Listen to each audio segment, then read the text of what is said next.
all. We're so happy to have you as our artist in residence this winter semester with us, and you are part of the first cohort of artists in residence at the Institute for Urban Research at Malmö University. So welcome again. It's a huge honor. Thank you.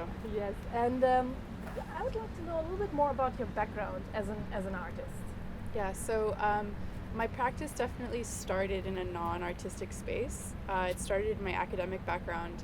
I was studying sociocultural anthropology at San Francisco State from 2009 to 2013, and it's really there that a lot of fundamental questions about time and space and sort of my core as a person participating in humanity were sort of really brought to the surface and challenged.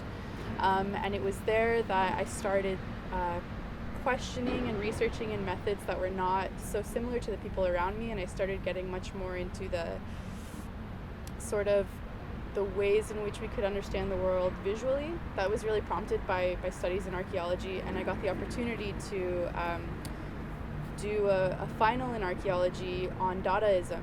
So it was through studying Dadaism as like a sort of semiotic tactic towards oppression that I got very interested in the ways in which I could visually explore meaning in the world. And that's when self-publishing started. So I started self-publishing my own zines here in Sweden, actually.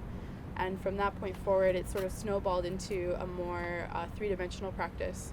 So the writing and illustration of the published zines turned into a studio practice, which turned into sculpture, which turned into video, which turned into animation. And now here I am today. Yeah, so you already actually told me also a bit about what kind of artist you are, in a sense that your process from 2 dimensions to 3 dimensions and then to sculpturing. So that is something you are exploring in your work. But if you had to say, if you had to explain to someone what kind of artist am I, is there something specific you would like to point out?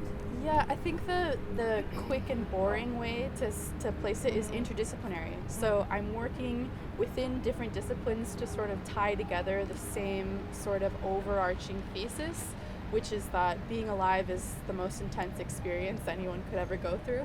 So to me, that thesis is so large that it takes form in such different media and has the fluidity to sort of enter a lot of different fields of study. So the type of artist I would say is one that's actively, consistently researching, not just in academic sort of settings and sitting down with books, but also actively walking through urban spaces, through the world, cataloging in different forms. So it's sort of a hybrid of researcher with studio artist with someone that's using very DIY and punk methodologies of constantly unraveling what it is that I'm doing, because I'm trying to figure that out as well. Because as I've mentioned to you, I feel sort of very vaporously in between spaces. Like I don't really land in just like a gallery art setting, and it's not just an academic setting that satisfies, but I need sort of both and neither at the same time. So that kind of helps me move through very different realms, but it keeps things quite vague in terms of answering questions. That is okay. But could you also tell us a little bit about what's up next? Because that all sounds very intriguing, but what is up for you in the future? What is your plan to do? Yeah, so what's next up is once this residency is over, I go back to Los Angeles and I'll be teaching a practicum course at my alma mater for undergraduates on self-publishing and sort of punk methodologies of researching.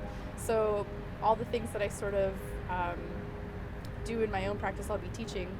And I'm kind of after that, I'm sort of waiting to hear on different opportunities because it's a vaporous sort of state that I'm in, like I mentioned, where it feels as though work for my thesis exhibition is completely unfinished, and so in many ways it feels like I'm still working on a thesis without a base. Yeah, that sounds definitely exciting. Yeah. Maybe as a last question, you already mentioned a little bit of it, but maybe to go a bit more into it, what in terms of the residency you have here at the Institute for Urban Research, what do you think are the most interesting intersections between art and academia?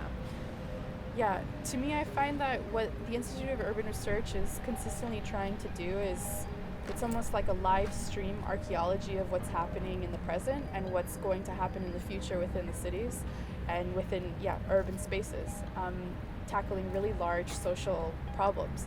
And to me, what artists and art can function as doing is to sort of like funnel that dense work into a way that's digestible and sort of able to be metabolized by the public, which is essential sort of, so that the art sphere, to me, I love this residency has been incredible because it really acts as a bridge between these two spheres that to me often seem like they exist in their own sort of vacuums, and it sort of breaks a tear in the fabric of both, and the like liquids of academia spill with the liquids of art making, and to me that's a really exciting space, and it's very sort of a fertile space in which I can actively start to see the social function of art making, because oftentimes I start to wonder what the social and contemporary function of an art practice is, besides just the ego and sort of like optics of it. But to me, when I'm interacting within academia, I can start to see the social value of a collaboration of this sort.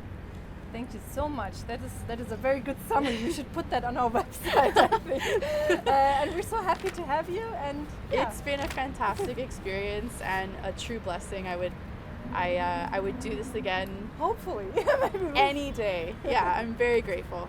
Thank you. Thank you.